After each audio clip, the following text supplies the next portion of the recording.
Wanita ini telah pergi ke Afghanistan dan apa yang ditemuinya di sana adalah lebih teruk daripada apa yang kita pernah bayangkan. Keadaan di sana memang sangat kritikal. Dan apabila dia cuba untuk keluar, keadaan menjadi lebih rumit. Termasuklah Taliban cuba menghubunginya apabila dia akhirnya berjaya keluar. Bersedialah semua. Kisah kali ini benar-benar menyayat hati. Banyak video daripada pempengaruh pelancongan, terutamanya lelaki, yang pergi ke Afghanistan dan duduk bersama Taliban, menggambarkan seolah-olah media barat telah menipu anda. Beginilah sebenarnya Taliban. Mereka tidaklah seburuk itu. Saya telah melancong ke Afghanistan. Saya seorang yang berfikiran kritis. Saya juga seorang wanita. Dan beginilah sebenarnya keadaannya. Apabila saya mula-mula sampai di Afghanistan dan saya bangun di Kabul, lalu keluar, saya melihat sekeliling dan saya terfikir sesuatu. Dan apa yang terlintas di fikiran saya ialah, inilah senario paling buruk. Itu bukan sesuatu yang patut terlintas di fikiran. Itu memang bukan sesuatu yang patut terlintas di fikiran. Dan mana-mana lelaki itu patut malu yang pergi ke Afghanistan dan membuatkan Taliban kelihatan normal. Kita semua tahu kebenarannya. Saya akan bercakap dengan penduduk tempatan dan saya akan bertanya kepada mereka. Dan saya akan kata, betul ke wanita, gadis, tak boleh pergi ke sekolah di sini selepas darjah 6? Dan mereka akan kata, ya, itu betul. Wanita memang tak boleh bekerja di sini. Kecuali mungkin ada beberapa pengecualian. Iya, itu betul. Dan kemudian awak keluar dan awak nampak berapa ramai wanita yang berada di jalanan meminta sedekah dan berapa ramai kanak-kanak yang berada di jalanan meminta sedekah. Maksud saya, kalau wanita tidak dibenarkan bekerja dan lelaki pula tidak berminat untuk melindungi mereka atau melindungi anak-anak, jadi apa yang mereka boleh buat? Mereka akhirnya akan terpaksa meminta sedekah dan siapa yang akan memberi mereka sedekah? Lelaki-lelaki yang sama yang rampas hak mereka dan langsung tidak peduli tentang mereka. Oh ya, ini daripada Emily's Famous yang telah membuat siri yang sangat berani dengan pergi ke Afghanistan. Ia memang luar biasa. Tapi seperti yang saya beritahu anda semua, Taliban juga menghubungi dia selepas perjalanannya. Nantikan bahagian itu. Anda berdepan dengan begitu banyak isu yang sebenarnya ada penyelesaian, tetapi kerana negara itu diperintah oleh Taliban, isu-isu itu tidak akan diselesaikan. Semasa mengembara di Afghanistan, Anda perlu berhenti dan mendapatkan permit untuk setiap wilayah dan bandar yang Anda akan lawati. Anda memang memerlukan permit untuk setiap tempat kecil yang anda pergi. Oh ya, adakah anda semua perasan rantai leher dia? Saya tertanya-tanya apa maksud simbol itu. Jika ada sesiapa yang tahu, beritahu kami di ruangan komen. Anda perlu dapatkan permit di setiap bandar, betul tak? Ini bermakna mereka menjejak setiap pergerakan anda. Cuba bayangkan betapa menakutkannya sebagai seorang wanita yang cukup tahu tentang Taliban dan ingin pergi menyiasat di Afghanistan. Gila. Apabila Anda berbuat demikian, Anda memberikan maklumat pasport, nombor telefon, email dan sebagainya. Sebaik sahaja saya meninggalkan Afghanistan, telefon saya mula dipenuhi dengan mesej teks daripada Taliban. Dan saya rasa itu menunjukkan betapa tidak bergunanya mereka dan betapa tiada prinsipnya mereka. Maksud saya, Taliban yang sama yang melarang wanita kerana kononnya tidak sesuai sebenarnya menghantar emoji hati, kata-kata cinta serta mesej lain kepadanya selepas dia pergi, betul? Ini langsung tiada kaitan dengan agama dan kesucian. Ini sebenarnya tentang pengambil alihan undang-undang syariah yang sangat menjijikkan di Afghanistan, yang sekali lagi hanyalah satu gerakan politik yang cuba mengutamakan lelaki dan agenda mereka, supaya mereka boleh bertindak sesuka hati mereka. Dan tiada siapa yang benar-benar menarik mereka keluar daripada itu atau mempertanggungjawabkan mereka atas perbuatan itu. Jadi mereka menindas wanita atas alasan kononnya mereka sangat warak dan benar. Mereka sebenarnya tidak peduli pun tentang menjadi warak. Mereka hanya peduli tentang kuasa, sama ada kuasa ke atas wanita atau kuasa ke atas etnik lain. Mengembara di Afghanistan merupakan antara pengalaman perjalanan yang paling sukar dari segi emosi. Saya banyak menangis.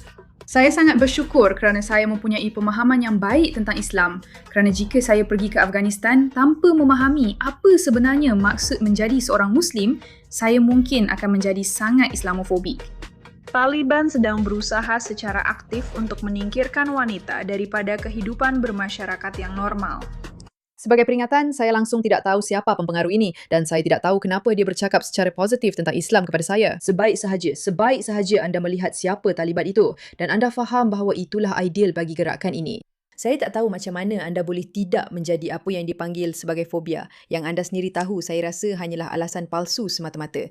Dan istilah itu, tak ada apa-apa yang fobia pun. Ia bukan ketakutan yang tidak rasional terhadap agama. Ini tentang satu gerakan politik yang percaya, seperti yang dikatakan, dalam mengambil alih dan memastikan mereka mengawal segala-galanya dan apa sahaja dengan cara yang mereka mahu.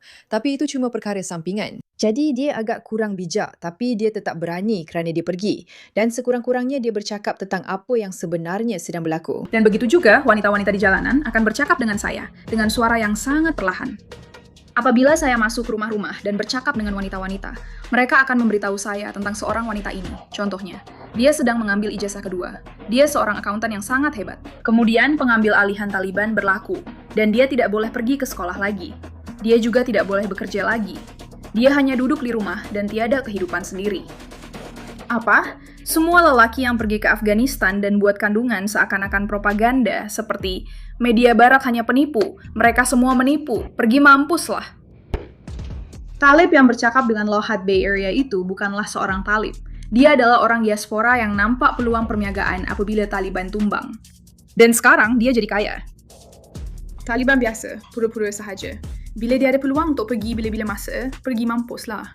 Dokumentari yang sangat bagus yang saya cadangkan semua orang tonton, hanya sekitar 15 minit, ialah Nations That Fail, Women Fail. Saya nampak banyak. Orang, baiklah mari kita tonton itu.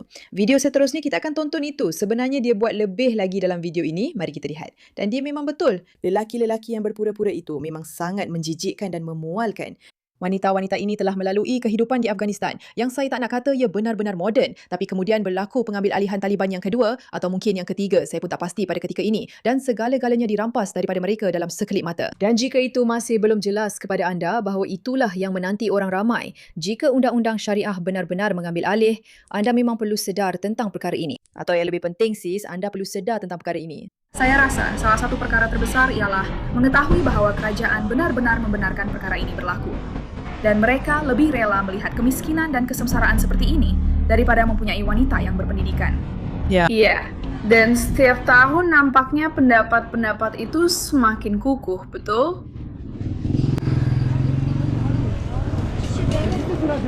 Saya rasa salah satu perkara terbesar ialah hanya mengetahui bahawa kerajaan...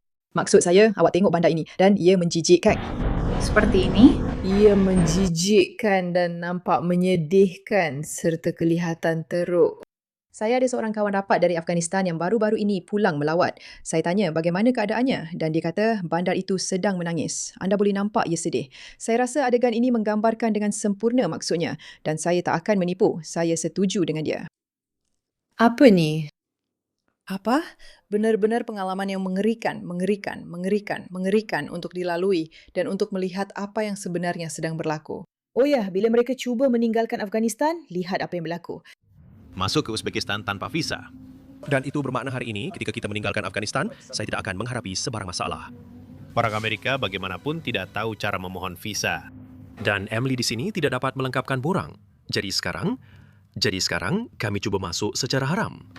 Kami fikir kami akan baik-baik saja. Dan jika tidak, maka penjara Taliban.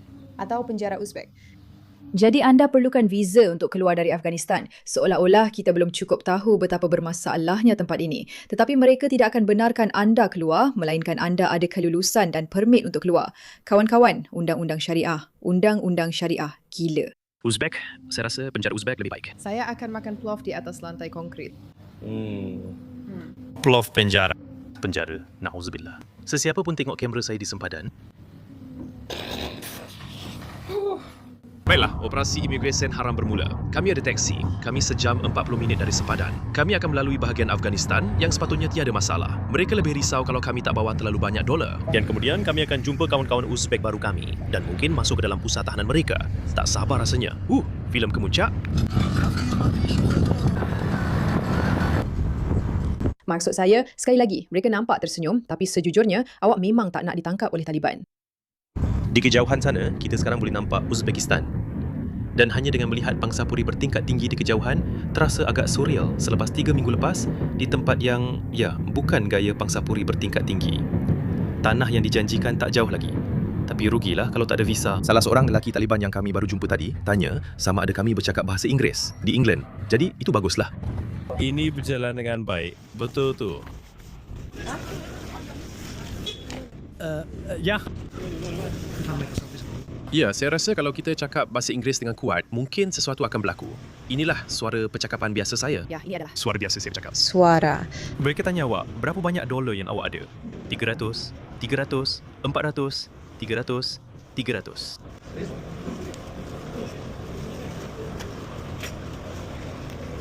Betul, kalau awak nak buat, awak akan dapat 3 untuk dapat 200. Semua 4, semua 100. Siapa yang dapat macam tu? Saya, lelaki. Itu. Macam ni? Ya. Okey. Terima kasih. Okey, jadi semua orang ada aplikasi akses mereka. Kita sudah tinggalkan Afghanistan secara teknikal. Kita berada di sepanjang laluan persahabatan lama era Soviet. Apa-apa pun, itulah dia. Inilah jenis vlog yang saya akan buat. Agak membosankan, tapi itulah maksudnya. Maksudnya bukan mudah untuk keluar. Anda perlukan permit dan anda perlu faham bahawa negara-negara yang hidup di bawah keadaan ini, ia adalah situasi yang sangat mengerikan. Sangat mengerikan. Sangat mengerikan. Mengirimkan begitu banyak kasih sayang dan doa kepada wanita-wanita yang dahulunya bebas dan kini tidak lagi bebas, serta berharap bahawa ini tidak akan menjadi kisah masa depan masyarakat. Terima kasih atas perhatian anda terhadap perkara ini. Hai semua, saya Mira K, host The Pushback dan saya sangat bersyukur anda berada di sini. Seperti yang anda semua tahu, kami sedang dalam misi untuk mencipta satu gerakan balas, satu pergerakan dalam talian yang mengubah nada media yang kita lihat ketika ini dan mempertahankan Barat daripada perkara-perkara yang perlu dipertahankan. Dan kami sedang cuba untuk melakukannya secara berdikari. Jika anda ingin beriklan bersama kami, pastikan anda email kami di info@mirak.com.